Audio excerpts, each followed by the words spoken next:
Just a few days ago, Trump did something that no president in US history has ever dared to do. He bombed Iran. Holy moly. And unlike the rest of the world, the question that was running amok all over Taiwanese internet was, if China invades Taiwan, will Trump do the exact same thing to Beijing?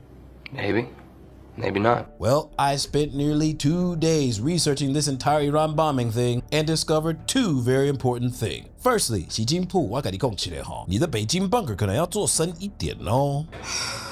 And secondly, if you're planning to travel all the way to the United States to witness a Diddy trial for yourself, or if you're like me, are planning to head abroad and travel for the summer, then you absolutely, positively need an eSIM service. And when it comes to eSIM services, Saily is second to none. Hands down. Whenever I travel abroad for business or for pleasure, Saily is my go-to eSIM app. Their app is incredibly user-friendly and you can get everything set up in just 3 smooth, easy steps. Step 1, select your country. Step 2, choose your plan. And last but not least, the third and final step, 下单起来. Check out, son. And in an instant, your service is activated. Gone are the days of scrambling for Wi-Fi when you travel. Say goodbye to expensive roaming charges and say hello to complete peace of mind while you travel abroad. And here's the thing, you only need to download it once. And after that, no matter where you go in the world, all you need to do is click the app. No reinstall needed. 超级方便呢. And since Saily eSIM supports over 200 countries, that means you can literally travel around the entire world and never have to worry about being connected ever again. And most importantly, you don't even have to worry about internet security because Saily has its own VPN, yo, protecting you online from malicious hack attacks whenever you choose to connect to public Wi-Fi. And what's even better than all that is that they offer 24/7 customer support. If you have any issues or need any kind of help, they can help you immediately. Real talk, Saily is the best service you will ever use in your entire life. So download it right now. Go to saily.com/howgg, then enter the promo code howgg to get 15% off. What are you still sitting there staring at my ugly face for? Go shout at Saily, the best eSIM service in the world.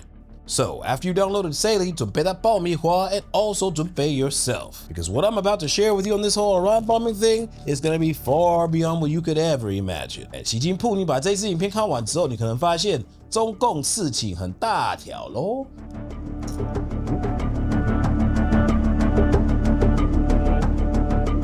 So, less than 2 days after our last video aired, Trump dropped the bombs on Iran. And afterwards, I noticed that very same video had a lot of people commenting saying that we predicted that this would happen. And another one. 但其实我有一点 confused, 因为我根本没有做任何的 prediction啊. But after doing a little bit of research, I realized that 小粉红 especially were up in them comments saying that Trump didn't dare do anything to Iran. 我来挑讲一下川普。如果川普敢打伊朗，我切鸡鸡；如果川普不敢打伊朗，川普切鸡鸡。不过我是说真的，如果川普真的打伊朗，我直播表演切鸡鸡。Now this was written by a Taiwanese investment and finance influencer on his Facebook. And bruh, 接下来呢，你好像要直播你的刀削鸡表演哦。What are you waiting for, huh? But before you do, you might want to buy my English course, because the English in your post was written kind of weird. I want to provoke Trump. If Trump dares to attack Iran, I will cut off my PP.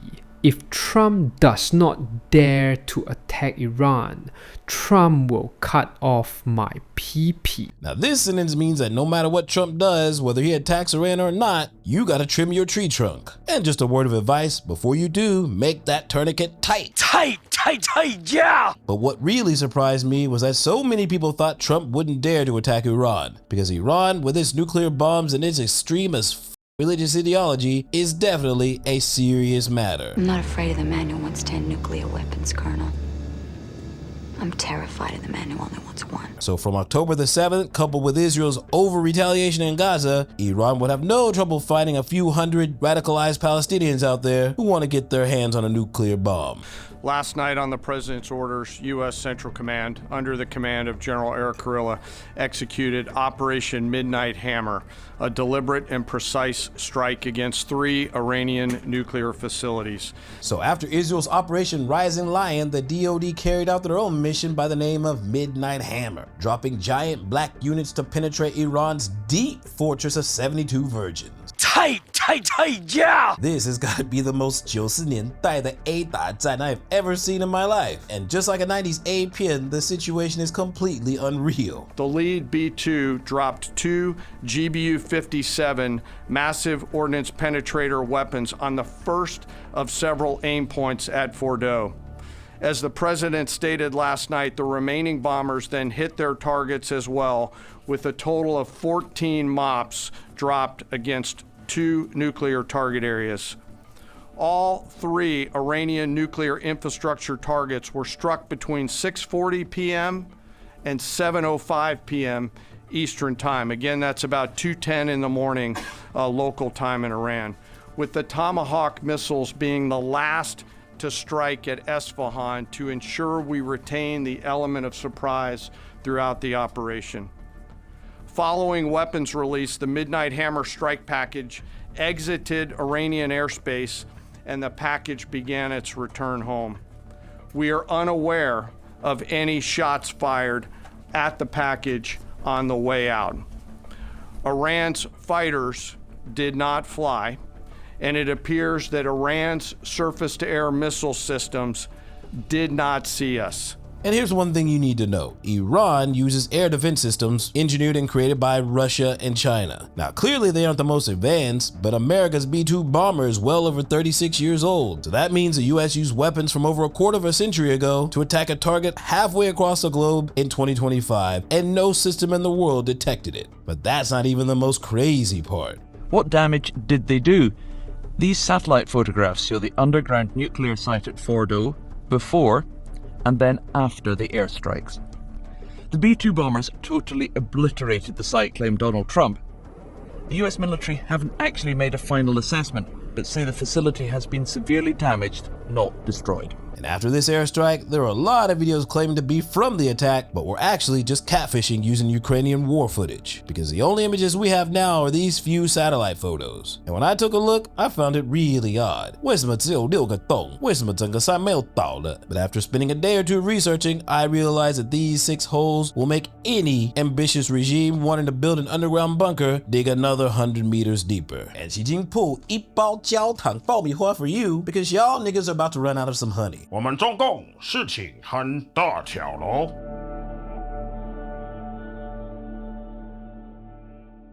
Next, we move on to the GBU-28, which is equipped with a laser-guided system at its front.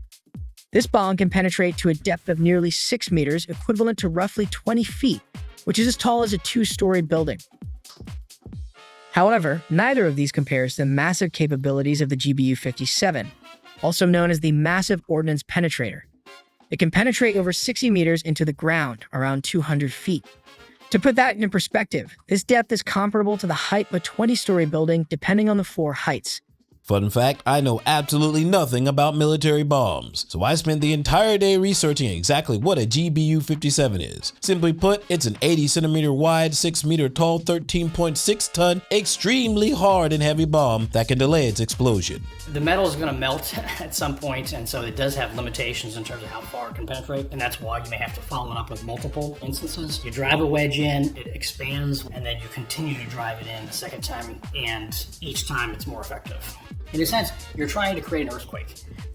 You're trying to crack the mountain and to channel that seismic energy down to make whatever is under there, whatever facility is under there, shake around a lot. Now, when I read this, my gut reaction was, did Trump's bombing of Iran fail? After all, there were only 6 holes, no videos, and to penetrate such a deep mountain, there should only be 1 hole, with each bomb following the previous one's trajectory. So I decided to investigate. Trust me, I'm like a smart person. First, I used the dumbest method to figure out how big the holes in the satellite image were. I opened Google Maps, asked AI for the bombing location's coordinates, that's 345304.2 north, 505953.2 east, and after entering them, found the exact same houses in the satellite image. Then, using Google Maps measurement tool, I learned the window window on this house was 6 meters long by 3 meters wide. Then I opened Photoshop, took the US DoD's photo, cut out the window as a measurement reference, placed it next to the hole, adjusted the color to make the hole clearer, and aligned the window's orientation. And I found the hole's length was about 8 meters, and the distance between the two holes was 3 meters. Then I switched to another satellite image, used these two holes as a reference, and was shocked to find that the distance between all 3 holes was within 3 meters.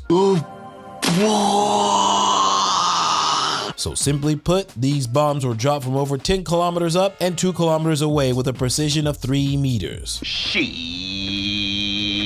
And most importantly, the bomb is only 80 centimeters wide, but the largest hole is 8 meters. And that's why you may have to follow it up with multiple instances. You drive a wedge in, it expands, and then you continue to drive it in the second time, and each time it's more effective.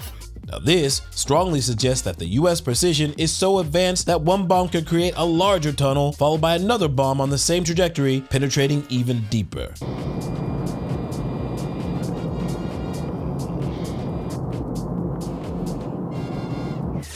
What you're seeing is the AGM-130, retired nearly 10 years ago, with precision to pass through a 3-meter wide door. This operation's largest hole was 8 meters, meaning it's technically possible to drop 2 bombs in the exact same hole. The lead B-2 dropped 2 GBU-57 massive ordnance penetrator weapons on the first of several aim points at Fordo. As the president stated last night, the remaining bombers then hit their targets as well, with a total of 14 MOPs dropped against 2 nuclear target areas. So here's my guess. Note, I am not a military expert. This is all speculation, yo. Guessing?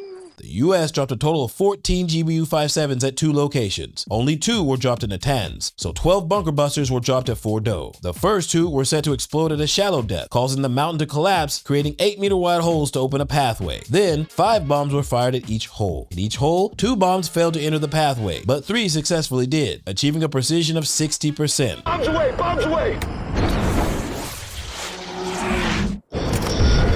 This means the real Air Force is more exaggerated than Tom Cruise's movies. Because remember, these bombs entering the first hole were launched from a B-2 at a 10-kilometer altitude. Partner. And if you look at the satellite image, Fordo's exit has dirt sprayed out of it, indicating the bomb successfully destroyed the bunker's internal structure. Fordo is at least 90 to 200 meters underground. The US Air Force's true strength isn't the bomb's power, but its incredible precision. US intelligence agencies believe it is constructing what will be the world's largest military command center. The building site is located 30 kilometers southwest of Beijing. Construction began in mid-2024 and progress has been swift. This is what the land looked like before work started. And this is what that same piece of land looks like now.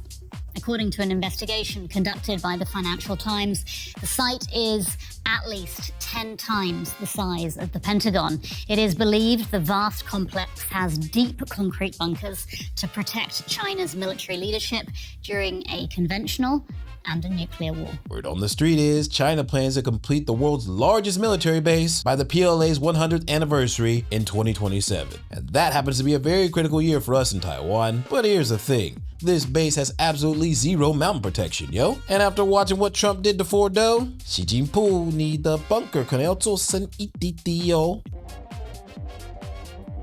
Prepare your goosebumps, because America has a new stealth bomber, and it is the coolest aircraft ever made.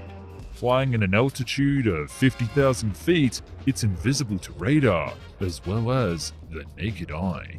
With hundreds under production, this now-built bomber will be the new face of the US Air Force bomber fleet for generations to come.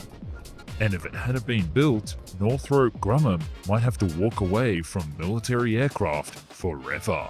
This is the incredible next-generation bomber and the tale behind it, the B-21 Raider. Once upon a time at a fundraising dinner, Trump said that if he were president and China tried to invade Taiwan, he'd bomb Beijing. And in 2027, Trump will have a shiny new weapon, the 6th-generation B-21 bomber. Smaller, cheaper, and stealthier than the B-2 used in Iran. The US already has 6 and plans to buy 145. War breaks out? Guess what? The crazy orange man who dared to bomb Iran's extremist regime, impose global tariffs, and believe the CCP kills Americans with viruses and fentanyl, well, would he dare to bomb Beijing? I'm gonna bomb the shit out of them. It's true. Now, some say Trump is a madman, but it seems like this madman can make other madmen behave. After Trump bombed Iran, things got really interesting. Iran has officially responded to our obliteration of their nuclear facilities with a very weak response, which we expected and have very effectively countered. There have been 14 missiles fired, 13 were knocked down, and 1 was set free because it was headed in a non-threatening direction. I am pleased to report that no Americans were harmed and hardly any damage was done. Most importantly, they've gotten it all out of their system, and there will hopefully be no further hate. I want to thank Iran for giving us early notice, which made it possible for no lives to be lost and nobody to be injured. So Iran, in order to avoid accidentally killing any Americans, in advance hit Trump up saying, 不好意思，我们等一下可能会丢几个飞弹在你秘密基地里哦，因为法律说我们可以回答，所以我们就回答。那麻烦你把你的人移到旁边一点点，不然可能会不小心被打到哦。稍等一下哦，拍谁？ You have been a good boy. Have a lollipop. Then, just 8 hours before you watch this video, Iranian state TV announced a ceasefire but claimed that Trump begged them for it. Motherfucker, are you out of your damn mind? And then literally 1 hour before I was about to upload this video, Iran broke the ceasefire, causing Israel to break the ceasefire, and now everyone is fighting again. What's wrong with you? You niggas are crazy! Bruh, if there's at least one thing we predicted right on howgg, is that 2025 has turned out to be a complete 老赛真人秀eh. From rising lions to midnight hammers to dropping giant black units on 72 Virgin Mimi GD. And that was just in the first 12 days of June. So hopefully after watching this, CCP and Xi Jinping and all the 小粉红 might think twice about doing some shit in 2027. 可能要 delay 一点点啦，把你的 bunker 做深一滴滴哦，不然代志大条咯。But that's just me. What do you guys think? Leave a comment down below. Remember to like, subscribe, and if you like this video, share with your friends, and I will see you on the flip side. Peace!